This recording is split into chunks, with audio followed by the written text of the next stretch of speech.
어제에 이어서 오늘도 오른 날 데일리인테 박근형 부장님과 함께 시장 한번 짚어보도록 하겠습니다. IBK 투자증권 박근형 부장님 모시겠습니다. 어서 오세요. 안녕하세요. 안녕하십니까. 네. 시장이 힘을 내고 있습니다. 네, 괜찮은 모습인데요. 네. 아주 나이스죠? 뉴스는 상당히 좀 어두운데도 또 시장은 다행히 힘을 내줘서 그나마 투자자들 좀 힘을 받는 것 같습니다. 네, 뭐 밸류에이션 매력도가 좀 있는 상태까지 빠졌었고요. 뭐 단기적으로 개인들 물량 부담도 어느 정도 좀 해소를 한 듯한 느낌도 들어서 단기 반등일지는 모르겠지만 그래도 힘은 괜찮았고 2,450포인트가 이틀 전인가 저항으로 됐었는데 네. 어제 2,450 딱 맞추었고 오늘도 또 추가로 올라왔기 때문에 일단 그 저항선은 1차적인 저항선 조금 넘어서는 분위기인데요. 물론 이제 뭐 전쟁과 관련된 부분들이 안심을 할 수는 없죠. 어떤 이야기가 또 나올지 모르겠지만 그럼에도 불구하고 기본적으로 이제 수급이나 이런 것들이 조금 안정을 찾는 모습도 오늘 보여줬다 볼 수 있습니다. 네. 그럼 시장 동향 바로 짚어볼까요? 네, 그 코스피는 15포인트 수준 상승 출발을 보였고요. 패드 인사의 연이은 비둘기적 발언이라든지 9월 FOMC 의사록이 반영되고 있습니다. 시장은 갭 상승 출발을 보였지만 기관 외국인들은 현선물 매도로 출발하면서 다소 좀 경계하는 모습을 장 출반 보였는데요. 반도체와 반도체 소부장 업종이 역시 강세 지속하는 가운데 2차전지 셀과 양극재, 장비 등 강세가 지속됐습니다. 그 외에도 제약바이오와 철강, 화학, 건설, 화장품, 엔터미디어, 지유사 등이 강세를 보였고요. 테마별로는 리튬과 디지털 화폐, AI가 로봇, 그리고 PCB나 MLCC, 그다음에 미용기기와 임플란트, 공작기계와 히토류, 맥신, 자율주행 등의 테마가 강세 역시 특징이었습니다. 9시 40분을 지나면서 외국인은 코스피와 선물, 소폭 순매수 다시 전환하면서 2,470포인트까지 회복을 보였는데 빈 살만과 라이시가 사우디와 이란 국교 정상화 후에 첫 통화를 했다고 전해지면서 확전 방지에 뜻을 모았다는 소식이 신통에서 나왔습니다. 이에 대해서 기관도 이 시간 즈음 양시장 현물 순매수로 전환하면서 코스피 2,470선 지지를 보였다 볼 수 있는데요. 중국의 또 연이은 시장 안정화 정책도 주목을 받았습니다. 국부펀드에서 중앙은행들의 지분을 매입한다는 소식이 들려왔고요. 9월 말 연휴 전 수준까지 회복을 보였고 외국인들은 4거래일 연속 선물 순매수 중인데 다만 현물 방향성은 다소 좀 부재합니다. 거래대금도 좀 약하고요. 코스닥은 개인 물량 부담도 일단락되면서 반도체에서 2차 전지로 그리고 로봇과 AI로 그다음 엔터, 그다음 의료기기 등으로 반등세가 확산되고 있습니다. 외국인들은 7천억 정도 규모의 선물 순매수 속에 코스피는 연기금 중심으로 기관 순매수세가 유입되면서 약 1.2% 정도 코스피가 상승세를 보였고요. 전반적으로 외국인들은 코스피에서 철강과 금융을 매수했고 전기전자가 매도가 나왔습니다. 코스닥에서는 2차 전지와 반도체, 제약이 매도가 나왔고 의료정밀과 IT 부품 일부 매수가 들어왔고요. 선물은 4일 연속 순매수를 외국인들 보여줬고 기관 같은 경우는 코스피에서 전기전자와 화학 매수 그리고 코스닥에서는 반도체와 2차 전지 엔터 매수가 들어왔습니다. 오늘 수급은 옵션 만기일이었다는 점도 감안해야 될 것 같습니다. 원달러 환율은 미국 소비자 물가 발표를 앞두고 경계 속에 1,430원대 후반대에서 제한적으로 등락을 보였기 때문에 큰 변화는 없었습니다. 네. 업종별로는 2차 전지 밸류 추임 반등 속에 철강, 금속, 화학 등이 강세를 보였고요. 외국인들이 투자자들이 순매수하고 있는 서비스업은 카카오와 하이브 중심으로 강세였고 반도체 같은 경우는 삼성전자 상승세 제한적이었지만 SK하이닉스는 4%대 상승세 보면서 좀 두각을 나타냈고 소부장 가운데서는 한미반도체가 오늘 8%였나요? 또 급등세를 보였습니다. 배터리 셀 업체 삼성 SDI와 LG 에너지솔루션과 함께 전기전자 강세가 주도됐고요. 반면 이제 완성차 부진에 따라서 운수 장비가 조금 약세였습니다. 네. 코스닥은 개인 중심으로 자금이 유입되면서 상승을 보였는데 업종별로는 오락, 문화, 일반 전기전자 강세였고 특히 JYP, SM, YG엔터 3사가 일제히 상승세였고요. 반면 통신 장비가 유일하게 하락세를 보였습니다. 오늘 밤에 특히 이제 미국 CPI가 발표 예정되어 있는데 최근 반등세를 기록한 헤드라인 CPI는 9월에 전년 대비 기준 블룸버그 컨센서스 기준으로 3.6%가 예상되면서 8월 3.7%에서 둔화가 기대됩니다. 사진 띄워주시면 컨센 관련된 지표가 나와 있는데요. 전월 대비 상승률도 8월 0.6%에서 0.3%로 축소될 것으로 예상되고 있고 근원 CPI 상승률은 4.1%로 추정이 되면서 8월에 4.3%에서 둔화가 지속될 것으로 기대합니다. 물가 하향 안정 방향성이 여전히 유효한 점을 확인하면서 이렇게 비슷하게 만약에 나온다면 네. 증시에 더욱더 우호적인 투자 여건이 형성될 가능성은 있습니다. 다만 이건 이제 컨센이기 때문에 이 컨센 관련해서 추정치에 맞춰질지는 좀 봐야 되겠고요. 다만 기관별 그 CPI 헤드라인 컨센 현재는 전년비로 봤을 때는 거의 대부분 짠 듯이 모든 IB 대부분들이 3.6% 그대로 다 이야기를 하고 있는데 36. 예, 다만 이제 노무라 증권에서는 3.76%로 조금 이례적으로 혼자 이렇게 조금 다르게 봤는데요. 뭐 HSBC, 모건스탠리, 골드만삭스, JP모건, 웰스파고, 시티, 바클레이즈 전부 다 헤드라인 쪽은 컨센이 YY, CPI가 3.6% 동일하게 전망하고 있다는 점에서는 마치 이미 숫자가 시장에 이미 나갔다 이렇게 볼 수 있을 오해를 할 수 있을 정도로 모든 IB들이 다 공이 3.6%로 추정을 하고 있습니다. 3.4에서 3.5 정도 나오겠네요. 그렇죠? 아마도 그 정도 레벨 나오지 않을까. 3.4에서 3.5 정도. 뭐 그렇게 나오면 더 좋겠죠. 네. 오케이. 3.4, 3.5 하고 나스닥 2% 오르고 내일 우리나라 한 2.5% 딱 올라서 금요일 마무리하면 이거 팬타스틱. 아 근데 예, 말하는 게 또 항상 이게 좀 안 맞춰지니까 조심스럽죠. 예, 항상 생각하는 반대로 시장들이 많이 가는 경우가 있기 때문에 생각을 하지 말아야겠다. 네 그냥 말 않고 그냥 받아들여야죠. 오늘 알겠습니다. 9시 반인가요? 네. 9시 반. 예, 그 정도 나오니까 9시 반이에요? 10시 반이에요? 지금 기준으로 10시 반이 9시 반이겠네요. 9시 반. 네 그러니까 조금 조심스럽게 지켜볼 필요가 있겠죠. 예. 어쨌든 분위기는 나쁘지 않다라는 거. 네, 그러니까 뭐 다른 글로벌 IB들이 대부분 아까 말씀드린 노무라 빼고는 다 헤드라인을 3.6으로 01 똑같이 보고 있기 때문에 뭐 그 정도 수준에서 크게 벗어나지 않는다면 네, 뭐 더 좋으면 좋겠지만 그 정도만 나와줘도 크게 악재는 아닐 것 같다 생각은 듭니다. 네. 겐조 형님께서 노무라 잘 맞추더만 이렇게 말씀하셨는데 이번엔 틀릴 수도 있습니다. 그렇죠? 그렇죠. 자, 그러면 섹터 쪽으로 가볼게요. 실적 모멘텀이 양호하다라는 분석이 나오면서 엔터주 상승.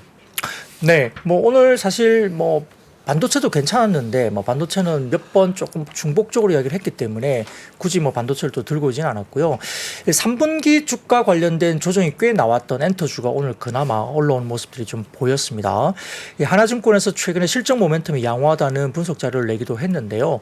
SM 같은 경우는 3분기 그리고 하이브와 JYP는 4분기에 사상 최대 실적이 예상된다는 분석 자료가 나왔습니다. 그러다 보니까 최근 조정 이후에 4분기 이제 실적 발표, 3분기 실적 발표 시즌이기 때문에 상당히 좀 중요한 시즌에서 이 리바운딩이 나오고 있는 겁니다. 신인 그룹들은 4분기부터 내년 상반기까지 최소 8팀이 한국과 일본, 미국에서 데뷔를 할 것으로 보이는데 뭐 제한적인 모멘텀에다가 최근에 매크로 지표가 별로 안 좋으면서 시장 조정세에 결국 조정이 굉장히 많이 주가 부진했었는데 하이브가 전반적으로 뭐 조정을 어느 정도 OP 기준 뭐 PER 20배 정도까지 그리고 JYP는 한 25배, SM은 예상 P 정도에서도 굉장히 많이 빠졌다는 점에서는 가격적인 매력도가 좀 어느 정도 생겼다라고 분석은 했습니다. 4분기 주요 아티스트 컴백도 있고요. 3분기는 좀 공백이었죠. 그리고 내년 상반기까지 이어지는 신인 그룹들의 데뷔에 따른 실적 상향 구간이 다가온다고 분석을 하면서 전반적으로 매우 매력적인 가격대라고 하나증권에서는 분석을 보였습니다. 특히 이제 블랙핑크 관련 뉴스에 따른 주가 변동성이 높을 것으로 추정되는 YG를 제외하고요. 다른 기획사들에 대한 비중 확대를 좀 적극적으로 추천도 하기도 했고 네. 여기에 따라서 하이브와 JYP를 지속 최선으로 주로 얘기를 했습니다. 3분기 실적 같은 경우는 뭐 하이브, JYP, SM, YG 예상 이익을 냈는데요. 하나증권에 따르면 하이브 같은 경우는 683억 원으로 전년비 13% 증가, 그리고 JYP는 407억 원으로 48% 증가, 그리고 SM은 571억 원으로 92% 증가, 그리고 YG 같은 경우는 274억 원으로 76% 증가할 것으로 보입니다. SM과 YG는 컨센서스 상회할 것으로 보고 하이브와 JYP는 컨센 대비 부합될 것으로 보고 있습니다. 특히 이제 NCT 드림 같은 경우 그리고 이제 트레저 같은 성장이 긍정적으로 봤고요. YG는 자회사인 YG 플러스 탄탄한 이익 성장이 실적을 뒷받침하고 있을 거로 보는 것 같고 SM은 3분기에 창사 이래 최대 실적으로 추정까지 했습니다. 그러다 보니까 상반기에 상당히 좀 M&A 이슈 때문에 상당히 좀 주목을 많이 주춤하면서 부진했었는데 3분기 창사 이래 최대 실적을 보는 것 같고요. 4분기에는 하이브와 JYP의 사상 최대 실적을 뒷받침하고 있습니다. 4분기에는 11월까지 핵심 타이틀 아티스트들이 모두 컴백할 것으로 예상되는데 10월 같은 경우는 NCT 127, 그 다음에 TXT 17, 그리고 11월에는 정국과 스트레이키즈, 에스파, 레드벨벳, 있지 등이 예상되고 있는 상황입니다. 정국은 신곡 엊그제 냈는데 거의 나왔죠. 네. 그래서 뭐 이런 부분들이 활동이 이제 본격적으로 11월 달부터 본다고 보는 것 같고요. 네. 첫 번째 사진을 좀 띄워주시면 2023년 8월 누적 앨범 판매량인데요. 이게 7,888만 장, 전년비 49% 증가하고 있고, 이 막대 그래프 보시면은 2022년 8월 누계 대비 오른쪽에 2023년 8월 누적, 그러니까 이제 작년 8월까지 누적과 올해 8월까지 누적을 보시면 앨범 판매량의 추이가 보입니다. 그래서 확실히 작년 대비로도 8월까지 누적이 상당히 좋은 분위기고요. 그 다음에 오른쪽 보시면 주요 아이돌 앨범당 100만 장 판매 돌파까지 걸린 시간인데, 레드벨벳은 8년 남짓이고요.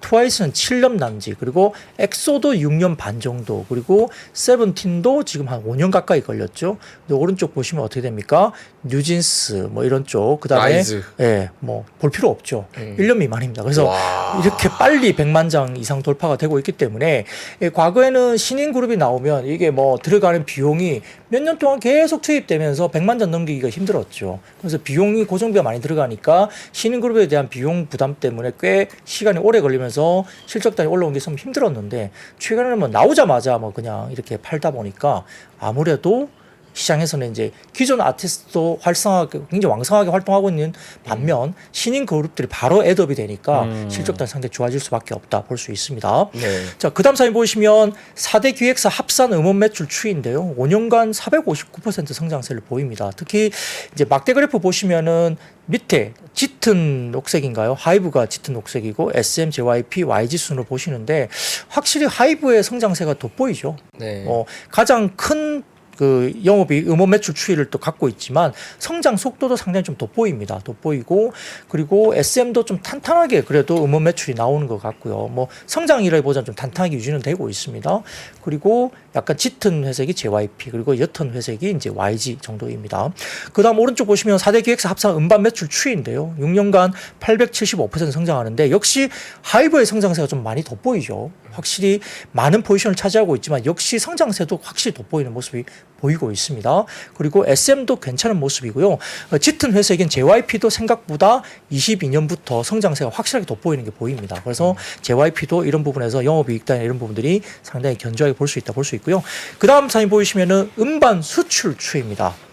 근데 이거에서 되게 중요한 건 뭐냐면, 제가 보기에는 비아시아 비중입니다. 이 실선을 보시면 실선이 올라가는 게 비아시아 비중이 계속 올라갑니다. 지금 거의 35에서 40% 가까운 비아시아 비중인데요. 여기는 결국 북미라든지 이런 쪽이 들어가겠죠. 유럽이나 북미 쪽, 특히 이쪽이 되게 중요한데, 이런 것들이 성장을 하게 되면 그쪽은 음반 수출이나 이런 것들이 사실은 크게 포지션이 없는 시장이었기 때문에 이쪽에 관련된 부분에서 우리가 뭐 중국이나 동남아나 이쪽 비중이 너무 높고 일본 쪽도 높고 이러다 보니까 한정적인 상황에서 북미나 유럽 시장이 제일 큰 시장, 특히 북미 시장은 글로벌리 가장 큰 시장이잖아요. 그쵸. 이 시장에서 어쨌든 아시아 비중을 탈피하는 모습들이 보인다는 점에서는 멀티플 상향에 대한 이슈도 이것도 줄 수가 있는 거겠죠. 오른쪽 보시면 4대 기획사 합산 영업이익인데요. 역시 이제 합산 영업이익이 추정치입니다. 7,276억까지 올라오는데, 역시 이 부분도 하이브가 가장 큰 폭으로 차지하고 있고, JYP가 성장세가 23년도부터 두드러지게 나타납니다. 22년 대비로도 성장세가 크고요.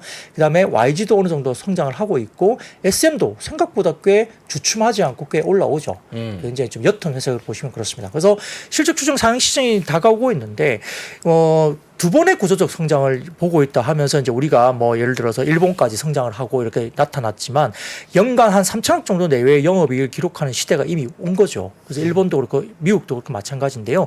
세 번째 마지막 단계인 세 번째는 결국은 미국 등 글로벌에서의 현지화 대비, 이 부분이 이제 한 단계 더 레벨업을 할 것으로 보고 있는 것 같습니다.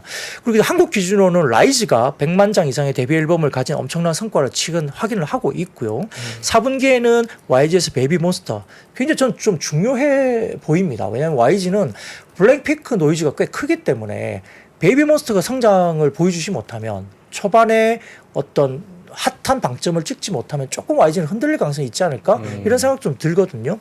내년 상반기에는 하이브에서는 아일리시 나올 거고요. 그 다음에 하이브 남자 쪽은 플레디스가 나올 거고, 그 다음에 JYP 남자 쪽은 라우드 프로젝트가 있습니다. 그리고 일본에서는 내년 상반기 NCT 도쿄 SM 쪽이 나오겠죠. 그리고 JYP는 니치 프로젝트 S2가 있습니다. 니치는 이미 이제 뭐 여러 가지 부분에서 좀 이야기가 되고 있는 상황이고, 미국에서는 연말 JYP 쪽에 비추어가 있죠. 최근에 비추어 그 첫 번째 데뷔 앨범 노래가 좀 나왔는데, 뭐 영상을 통해서도 이제 이렇게 좀 뮤직비디오 나왔거든요. 상큼하게 굉장히 괜찮더라고요. 그래서 좀 주목을 끌 수도 있겠다 느낌도 좀 들었고요. 하이브 같은 경우도 내년 상반기 드림 아카데미가 있습니다. 그래서 이런 것도 예정되어 있습니다. 최소 8개 팀이 향후 한 6개월에서 9개월 정도 내에 데뷔할 거기 때문에 신규 프로젝트가 이제 한 9개월 정도 계속 이어진다는 겁니다. 이 중 절반 정도만 흥행을 하더라도 라이즈처럼 상당한 이익 상향도 이어질 수 있다고 하나증권에서는 평가를 했습니다. 첫 번째 사진 그 다음 보여주시면은 하이브 쪽의 아티스트 활동 라인업에 대한 부분을 보여주고 있는 표입니다. 이 보시면은 그냥 짙은 파란색, 초록색은 재계약 이후입니다. BTS 재계약 부분, TXT 재계약, 뭐 세븐틴 등등이 있는데요. 22년부터 23년, 24년 데뷔 그룹들이 나와 있기 때문에 좀 이것도 관련해서 좀 보시면 될 것 같고요. 그 다음 사진은 JYP 아티스트의 활동 현황입니다. 재계약 여부라든지 데뷔, 신규 데뷔 관련된 부분들도 이렇게 예정되어 있고요. 마지막으로 세 번째 보이시면 SM 아티스트 활동 라인업입니다. 초록색은 8년차 이상 가고 있는 기존의 아티스트들이고 밑에 데뷔 앨범이 23년, 24년 어떻게 나올 것이라는 게 보이기 때문에 이런 것도 평가해 보시고 아무튼 지금 뭐 YG 같은 경우는 불핑 관련된 뭐 계약 관련해서 아직까지 명확하지 않다. 리사 관련된 부분도 좀 노이즈가 많고 하기 때문에 조금 더 지켜볼 필요는 있고요. 이런 네. 부분들도 조금 변동성이 있기 때문에 일단은 하나증권에서는 YG는 조금 빼고 나머지 쪽을 좀 보자 이렇게 말을 하고 있는 것 같습니다. 불확실성이 있다는 거죠, 사실. 그렇죠. 네. 그리고 사실 엔터가 예전보다 아까 말씀해주신 대로 투자하고 성과 나는 기간이 굉장히 짧아지다 보니까 요즘은 예전에 데뷔하고 몇 년 고생하다가 뜨는 경우가 있어요. 좀 잘 된 팀은 사실 1년 이내 승부가 나는 느낌이더라고요. 잘 된 팀은 사실 1년 내에 폭발적인 팬덤이 형성되면서 바로 수익 기여가 되는 뉴진스가 대표적인 케이스였던 것 같고요. 그래서 엔터 투자하는 분들은 사실 신인 데뷔들을 잘 봐야 될 것 같아요. 체크하면서 트렌드랑 잘 맞는지. 네. 라이즈 원빈이라고 있어요. 원빈 라이즈. 잘생겼어요. 이름부터 잘생겼네요. 사실 원빈 이름 달고 나오기 되게 부담스러웠을 것 같은데 되게 잘생겼습니다. 자, 그래서 실적도 좋고 모멘텀도 있고 엔터주 커버를 해봤고요. 건설기계 쪽 궁금해하시는 분들이 있는데 우려 대비 양호한 업황 그리고 주가 저평가다 이런 분석이 나왔어요. 네, 뭐 최근에 뭐 상반기에는 건설기계 관련된 부분들이 변압기와 더불어서 핫했죠. 근데 이제 8월달 그때 휴가철 접어들면서 뭐 지표가 조금 갑자기 월 단위로 이제 휴가철 들어가고 쉬는 날 많으니까 좀 지표 확 꺾이면서 한번 조정세가 나왔었고 이런 것들 좀 들쑥날쑥 했었는데 오늘 같은 경우는 좀 더 반등을 주기 시작했습니다. 그래서 하나투자증권에서도 보고서를 내긴 했는데요.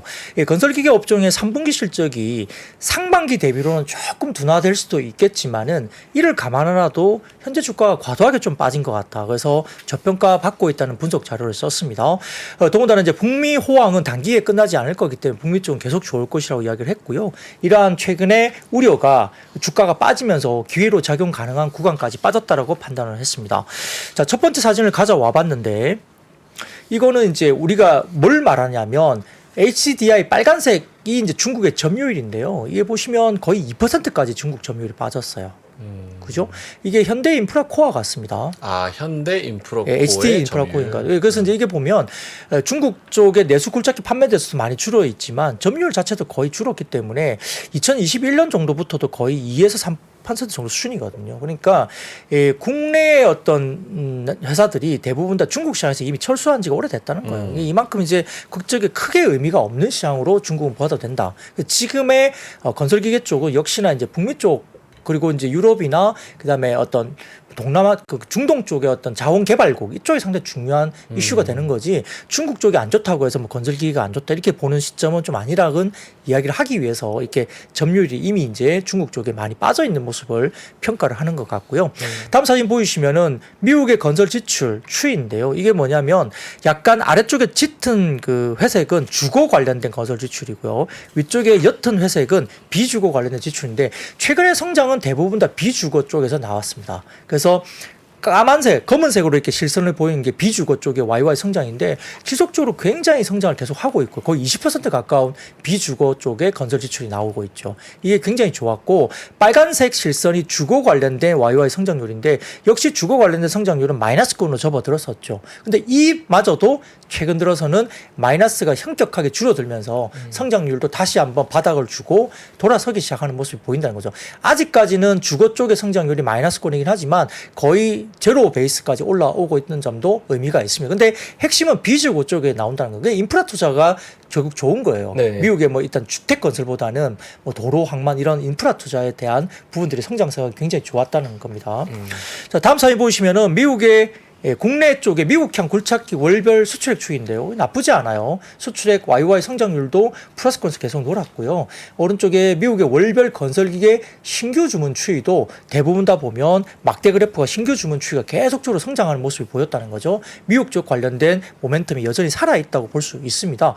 근데 미국 쪽의 건설기계 신규 주문에서 수입하는 나라들 중에 성장률이 가장 큰 나라가 한국이었어요. 네. 그러니까 미국에서 수입하는 건설기계 가운데 미국 시장에서 수입되는 건설기계 수입 대상국이 한국이 상승률이 1등이었고요. 그 다음이 뭐 유럽이나 딴 쪽에 있었고, 일본 쪽이 올라오긴 했지만 일본 쪽이 그렇게 크지 않았어요. 그래서 생각보다 한국 제품이 미국 쪽으로 수입되는 경우가 가장 크게 나타났다고 볼 수 있습니다. 그래서 건설기계 3사에 뭐 예를 들어서 뭐 인프라코어나 현대건설기계, 밥캣 뭐 이런 쪽에 관련된 합산 실적이 매출액이 4조 7,210억으로 추정이 됐고요. 영업이익은 3분기 5,310억 합산으로 보이면서 전년비 16.8% 증가할 것으로 추정을 했습니다. 그래서 컨센서스 보합이 예상된다 이야기되고 있고요. 실적 발표 이후에 전방 수요가 견조하다면 역시 주가 반등을 기대할 수 있는 저평가 구간으로 이야기했습니다. 그다음 사진 보시면은 이게 중요한데 이 북미만 있느냐 그게 아니라는 거죠. 다음 사진 띄워주세요. 이 보시면 호주 굴착기 수입액과 스포드민 정광 수출량 추입니다. 스포드민은 이게 아마 리튬의 정광이죠. 그 네. 원선입니다. 네네. 그래서 이게 보면 스포드민 관련된 부분에서 검은색 실선이 스포드민 정광 수출량입니다. 호주 쪽에서 이 관련된 원재료 이 수출량이 굉장히 늘고 있잖아요. 요거 다음 그래프. 요거 다음 그래프인 것 같은데. 아니 그 전 그래프입니다. 네, 아닙니다. 앞그림이죠. 그 전 그래프, 전 그래프, 전. 그 전 그래프. 여기 이거예요. 있다, 예, 여기 있다, 예. 여기 있다. 왼쪽 차트 보시면 검은색입니다. 이게 스포드민 정광 수출량인데 검은색 실선이 계속 성장하잖아요. 그러니까 호주에서 2차 전지 관련된 정광 수출이 굉장히 많죠. 원자재 수출이. 그에 따라서 이제 굴착기 수입액이 계속 늘고 있어요. 빨간색으로. 그래서 이런 원자재 관련된 나라들의 이 흐름들이 결국은 건설기계 수입량을 늘리고 있다는 거고요. 오른쪽 보시면 인도네시아도 니켈 생산 연추이 이게 니켈 생산 원강 수출 관련된 부분에서 쭉 올라갑니다. 이 검은색 실선이 니켈 생산량이거든요. 계속 치고 올라가죠. 거기에 따라서 굴착기 수입과 관련된 부분에서 쭉 이제 올라가는 모습들이 최근에 나타나고 있다. 그러니까 아까 말씀드렸던 인도네시아, 호주와 같은 북미가 아니더라도 이 원자재 관련된 부분에 있는 나라들이 또한 이 건설기계에 대한 수입량을 늘리면서 성장세를 보여주고 있다는 것도 중요합니다. 그러니까 중국 시장이 아니라는 거예요. 네. 핵심은. 그래서 북미 인프라 투자와 팩토리 부문 아직 초입 단계라는 시각을 유지한다라고 하나투자가 이야기를 했고요.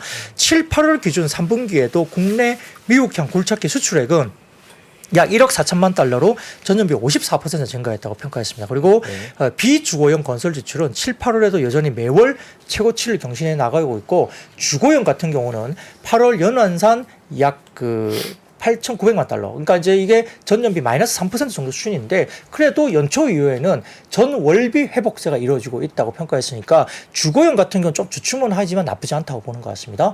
자, 다음 사진 보시면은 미국의 제조업 민간 건설 지출 추이인데요. 이 부분 보셔도 제조업 건설 지출도 상당히 회색적으로 많이 치솟고 있고 YY 증가율도 제조업 민간 건설 지출도 상당히 좋습니다. 그래서 미국 쪽이 확실히 좋아요.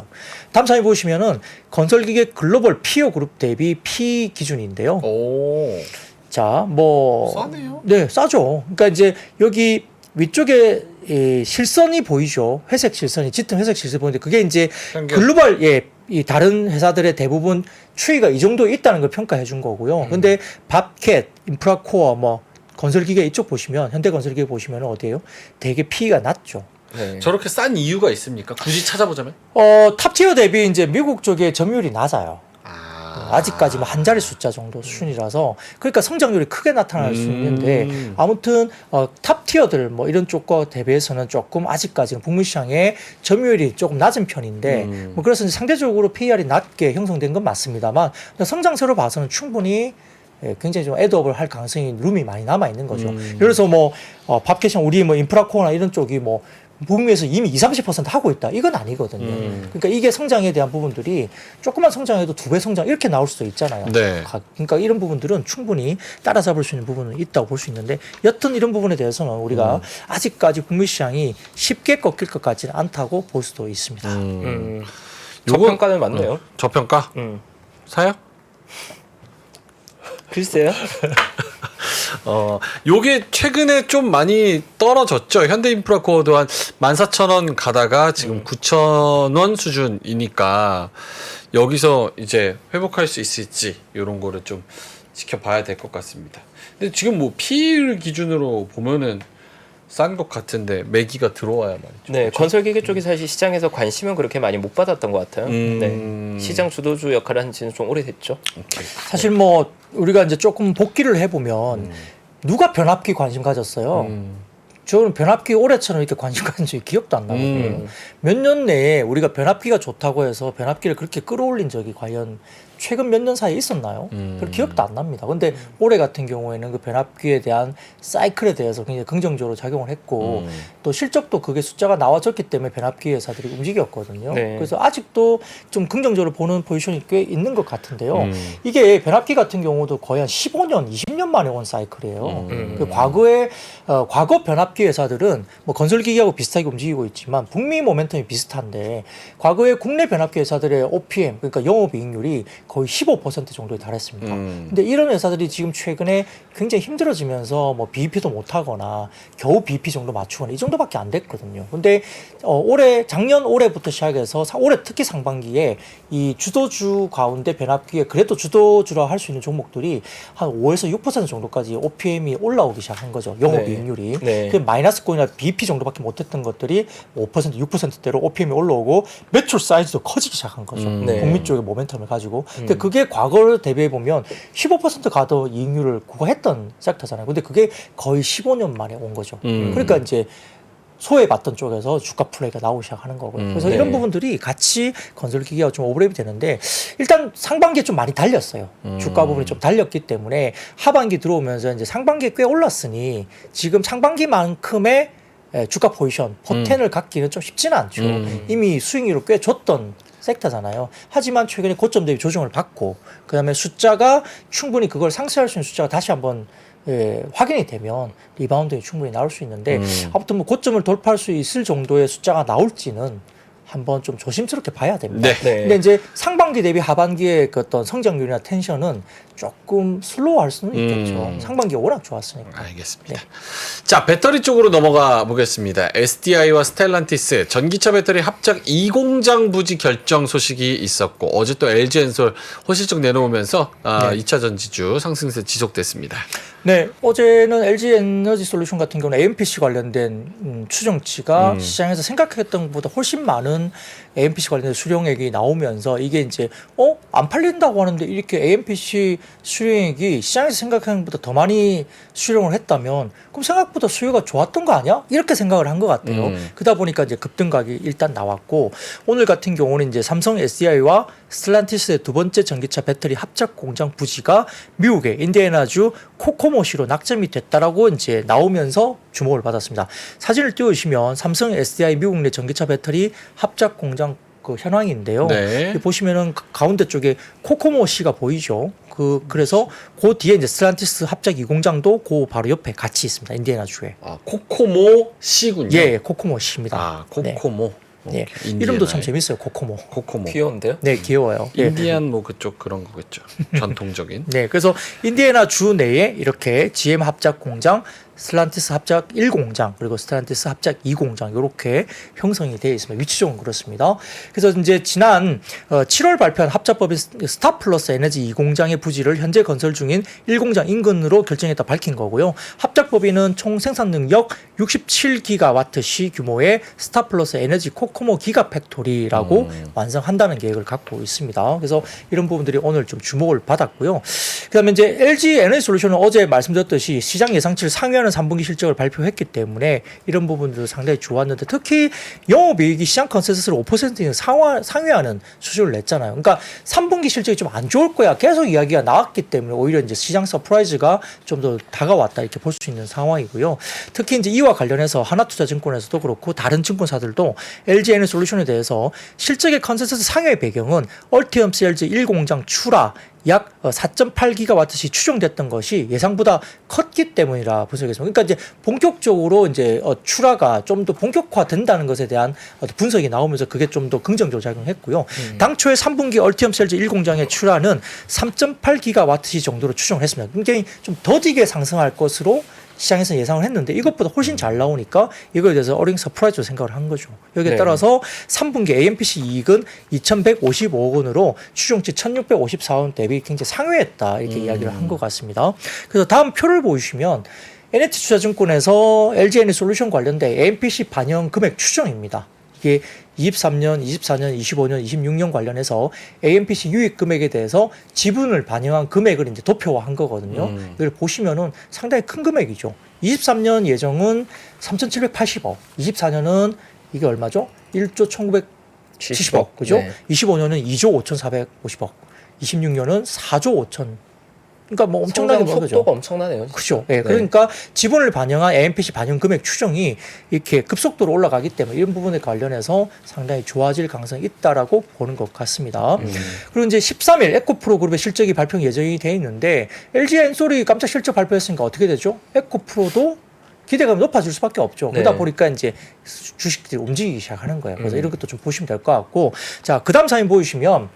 SN 리서치에서 자료를 냈는데 네. 올해 1월부터 8월까지 전 세계 각국에 등록된 전기차와 플러그인 하이브리드 차가 전년 동기 대비 41.3% 증가한 870만 3천 대로 집계됐다라고 언급을 했습니다. 그래서 이 표는 각 회사별로 연간 누적 글로벌 전기차 인도량입니다. 그래서 2022년 1월부터 8월까지 누적과 그 다음 23년에 1월부터 8월까지 누적이 보이고요. 성장률이 각각 뭐 어떻게 되냐 이렇게 나와 있습니다.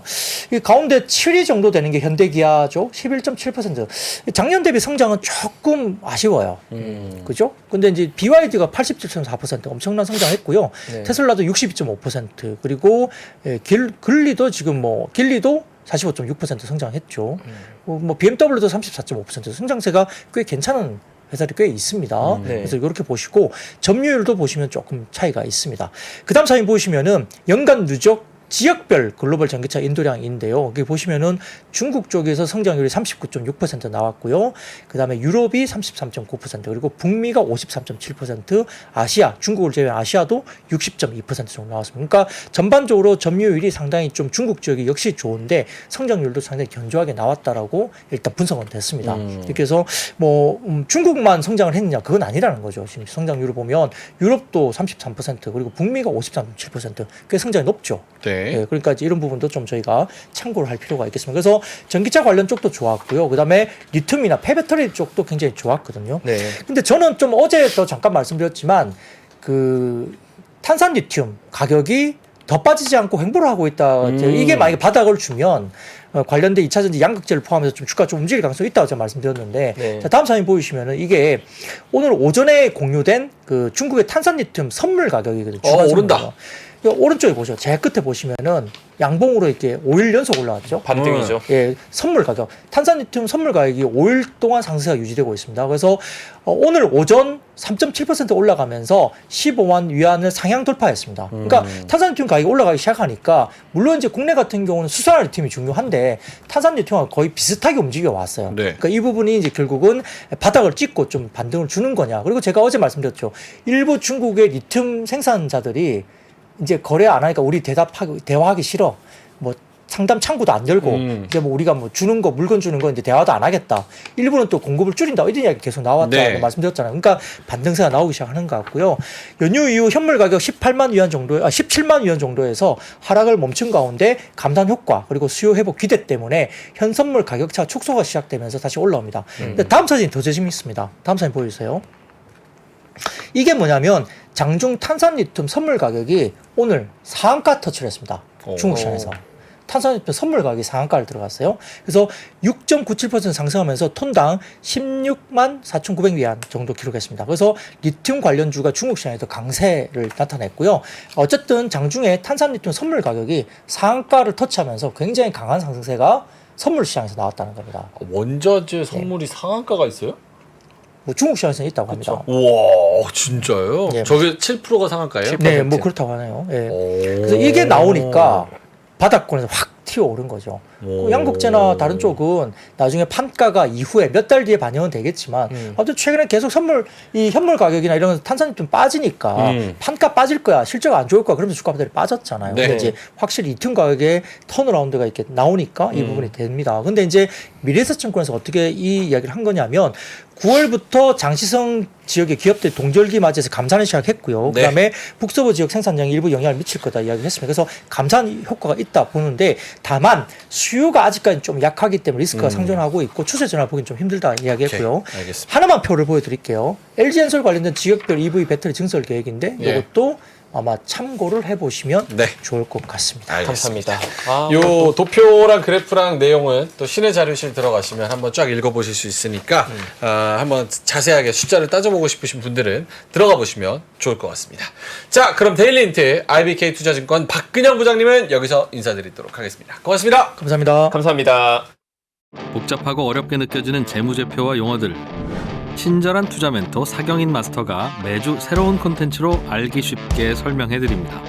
재무제표 분석과 포트폴리오 구성, 뭐 양대 재무제표라고 그러면 대차대조표랑 손익계산서가 있거든요. 매수 매도 방법, 이때 사는 게 좋겠네, 이렇게 사면 좋겠다. 근데 이렇게 살려면 뭘 해야 되냐면요, 나머지 3분의 1은 놔둬봅니다. 어디까지 가는지. 실전 투자 팁까지 알려드립니다. 오직 3프로 멤버십에서만 만나실 수 있습니다.